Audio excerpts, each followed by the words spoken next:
Le cerveau a-t-il un sexe? Bon, c'est une question bien évidemment fondamentale que tout un chacun se pose. Donc, première idée reçue. Les femmes ont un cerveau plus petit que les hommes, donc elles seraient moins intelligentes. Donc cette idée vient du 19e siècle, à la grande époque de la craniométrie, quand les médecins s'intéressaient à chercher des liens entre la taille du crâne, le poids du cerveau et l'intelligence. Il faut bien dire que pour la plupart d'entre eux, il était absolument évident et naturel que les hommes aient un cerveau plus gros que les femmes, les blancs plus gros que les noirs et les patrons plus gros que les ouvriers. Donc un grand défenseur de ces thèses est le médecin français Paul Broca, qui a mesuré une différence de 150 grammes entre le poids moyen du cerveau des hommes et des femmes. Le poids des hommes, c'est 1,350 kg et les femmes, 1,200 kg. Et donc, en 1861, Broca déclarait « On s'est demandé si la petitesse du cerveau de la femme ne dépendait pas exclusivement de la petitesse de son corps. Pourtant, il ne faut pas perdre de vue que la femme est en moyenne un peu moins intelligente que l'homme. » Alors, de toute façon, cette question du lien entre taille du cerveau et intelligence ne se pose pas, parce qu'en fait, il n'y a aucun rapport entre les deux. Et en fait, on le sait grâce à un certain nombre d'hommes célèbres, pas de femmes, mais qui ont donné leur cerveau à la science. Par exemple, un personnage éminent comme Anatole France avait un cerveau qui pesait 1 kg. Tourguenieff avait un cerveau de 2 kg. Quant à Einstein, il avait un petit cerveau d'1,250 kg, c'est-à-dire du même ordre de grandeur que celui des femmes. Alors, autre idée reçue.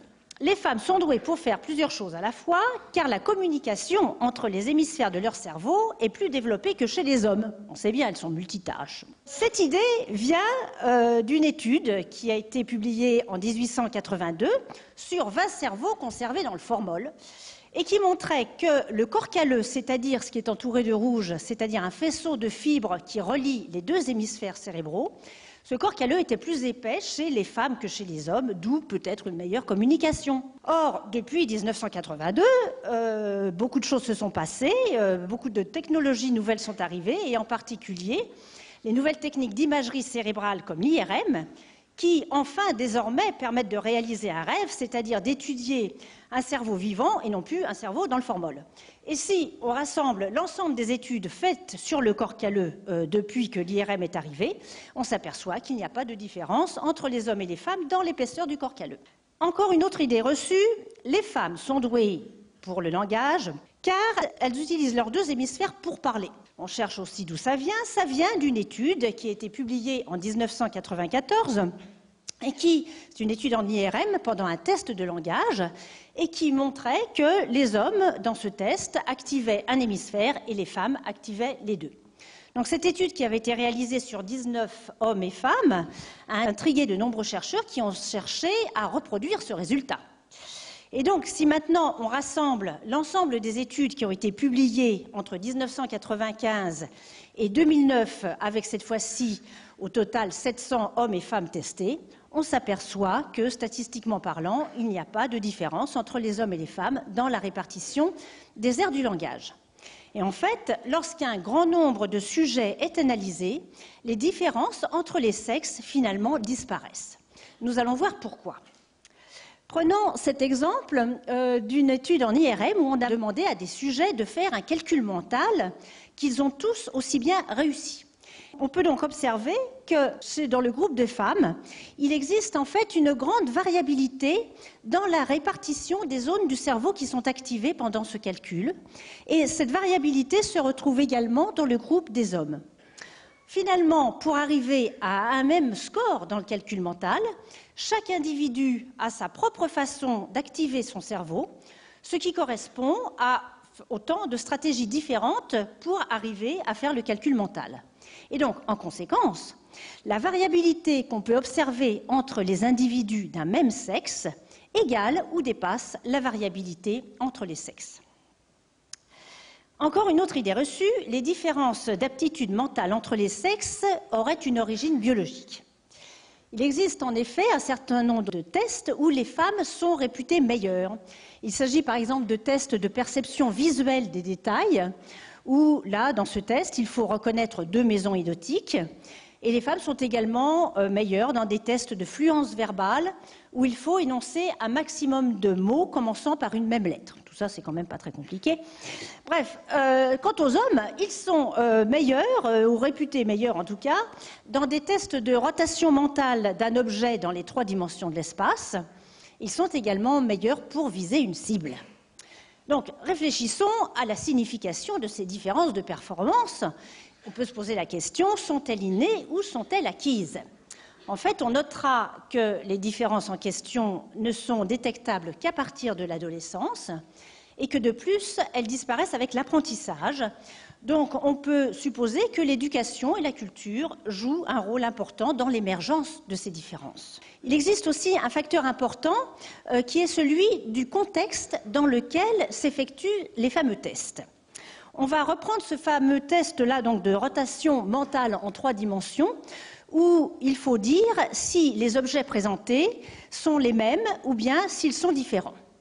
Si on fait passer le test dans une classe et que le professeur annonce qu'il s'agit d'un test de géométrie, à ce moment-là, les garçons seront un peu meilleurs que les filles.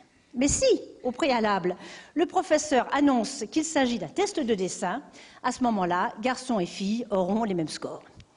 Donc, c'est un résultat intéressant qui montre à quel point l'estime de soi et les stéréotypes de genre influencent les résultats des tests.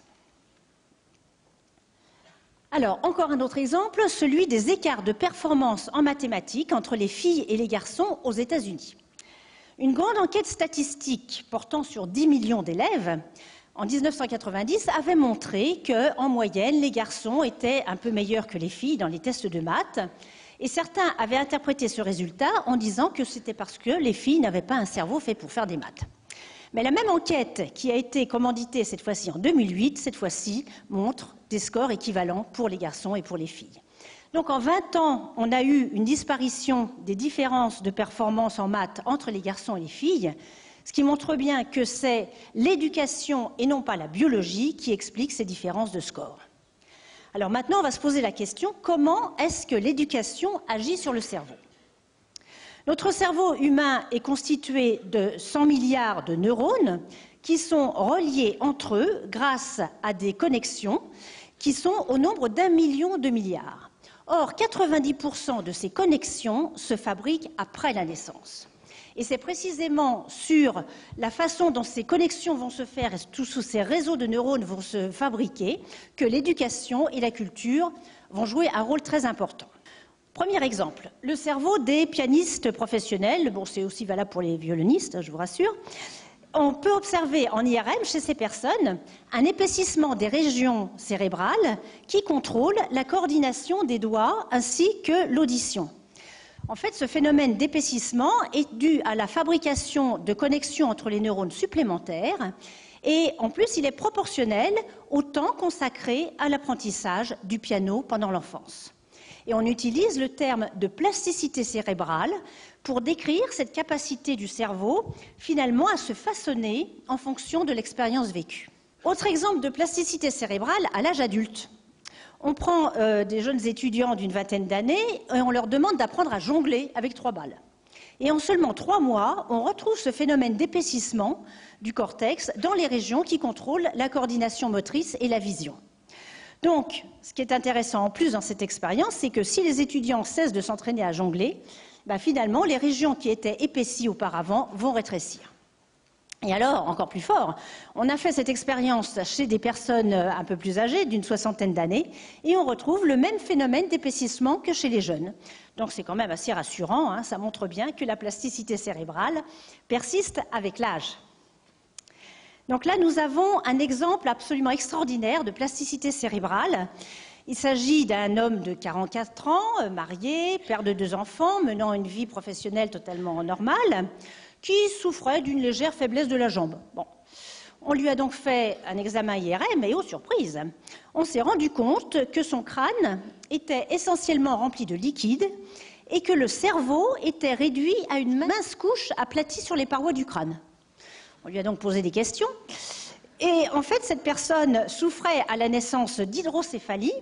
On lui a donc posé un drain à la base du crâne pour évacuer le liquide en excès, mais le drain s'est bouché et finalement la pression du liquide a refoulé le cerveau sur les parois du crâne. Et tout ça s'est passé sans entraîner aucun trouble dans la vie de ce patient qui ne s'est jamais douté de rien. Donc, maintenant que vous savez tout sur la plasticité cérébrale, qui fait que la structure et le fonctionnement du cerveau se modifient en fonction de l'histoire vécue par chacun, vous pouvez donc comprendre pourquoi nous avons tous des cerveaux différents, indépendamment du sexe. Mais par contre, ce que nous avons en commun, c'est ce cortex cérébral doué de plasticité et qui s'est tellement développé au cours de l'évolution qu'il a dû se plisser pour arriver à tenir à l'intérieur de la boîte crânienne. Donc vous avez ici représenté à gauche un vrai cerveau et à droite c'est un cerveau modélisé avec des moyens informatiques qu'on peut donc s'amuser à déplier virtuellement. Et je vais vous en faire l'expérience. Voilà, je découvre le cerveau, enfin le crâne déjà, j'ouvre la boîte crânienne et je déplie ce cortex cérébral qui mesure 2 mètres carrés sur 3 mm d'épaisseur. Et c'est grâce à ce cortex cérébral que nous tous, hommes et femmes, sommes capables de raisonner, de penser, de rêver et d'imaginer finalement l'avenir de l'humanité. Je vous remercie.